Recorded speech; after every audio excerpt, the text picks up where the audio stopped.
So this top story this hour, President Trump is set to deliver his first State of the Union address tonight. He will outline a broad agenda for the coming year, which we're told includes immigration, infrastructure, and trade. A growing number of Democratic lawmakers now say that they plan to boycott the president's State of the Union. Joining me right now to weigh in here in Washington, House Majority Leader, Congressman Kevin McCarthy of California. Congressman, it's good to see you. Good to see you. Thank you so much for joining us this morning. Looking forward to hearing the president tonight. What can we expect? What do you think will be his priorities? Well, of course, he'll talk about where we are with tax. I hope he asks the question that Ronald Reagan asked. Are you better off today than you were before he was a president? Because just that simple question, you look lowest unemployment, you look at everyone's 401k retirement plans, you look at the tax plan, every morning we hear something new. And more than 3 million Americans have now gotten bonuses. But my favorite story is this young salon owner.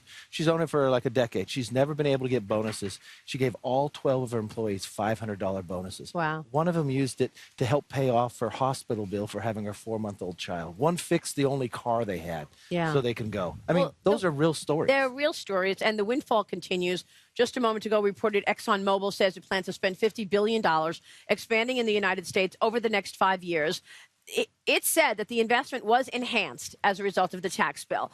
This comes as House Minority Leader Nancy Pelosi, however, keeps slamming the tax bill and its impact. She called the bonuses crumbs earlier this month. Listen.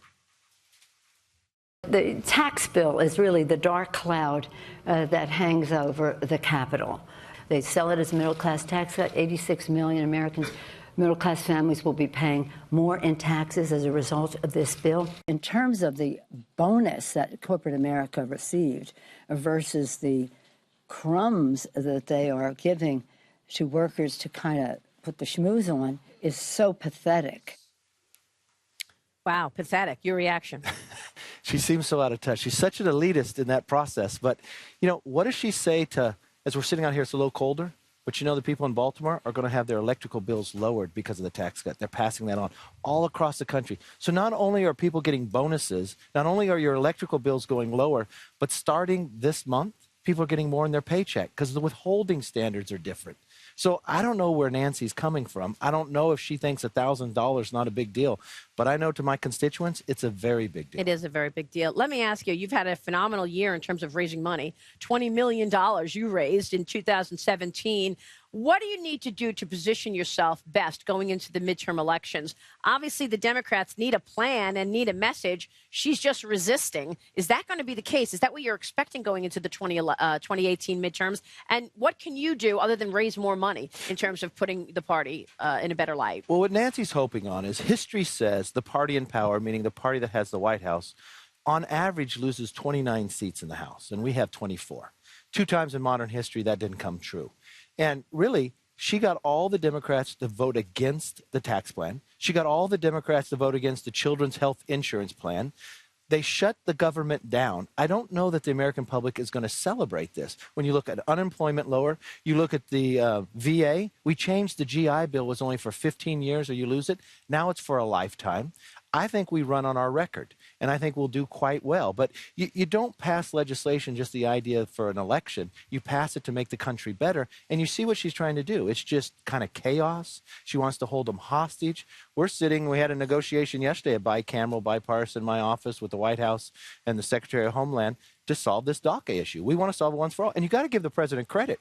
He put a framework out there that actually went further than anybody thought he would do, that would solve the problem once and for all, and the Democrats walked back. So who really wants to solve the problem? They will have to answer the question why they voted against the tax plan, given the impact, and they will have to answer the question about the government shutdown. But a moment ago, we had Mick Mulvaney on, and he said, look, it's no surprise that they wanted to shut down the government exactly 1 year from the president's inauguration. That was totally timed to sort of cloud the notion that the president has all these successes.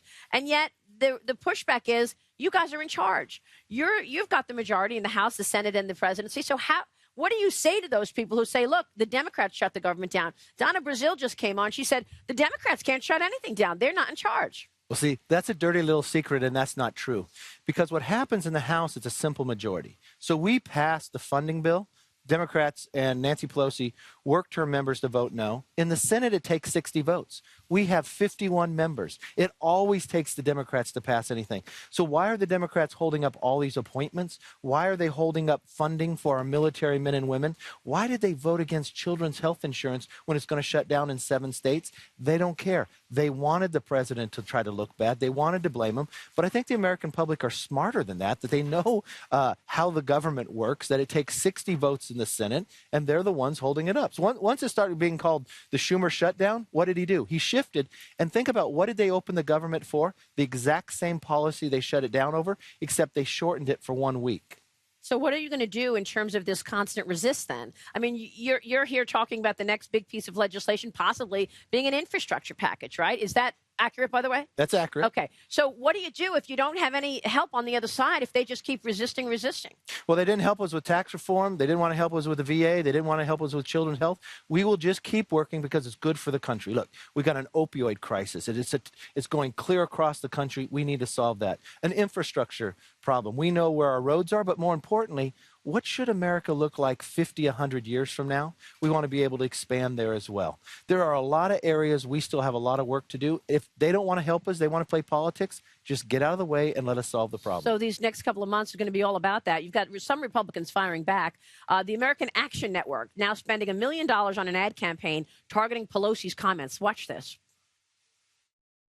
Congress just passed historic middle-class tax cuts, saving $2,000 for middle-class families. And Nancy Pelosi calls it The worst bill in the history of the United States Congress. 300,000 new jobs will be created. This tax bill is Armageddon. With bonuses and better benefits for millions, which Pelosi calls Crumbs that they are giving to workers Tell Nancy Pelosi she's wrong. Middle-class tax cuts are working.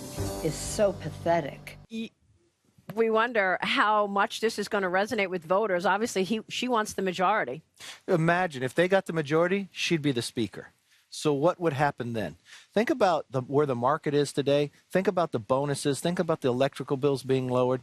We are better off because of this Trump administration. I think people will see that at the end of the day. I think they're going to have to make a choice come November. Yeah. Do they want to go back to the old tired ways of Nancy Pelosi? Do they want more chaos? Do they want to just hijack the government? Or they want to build a future for their children, something bigger and better?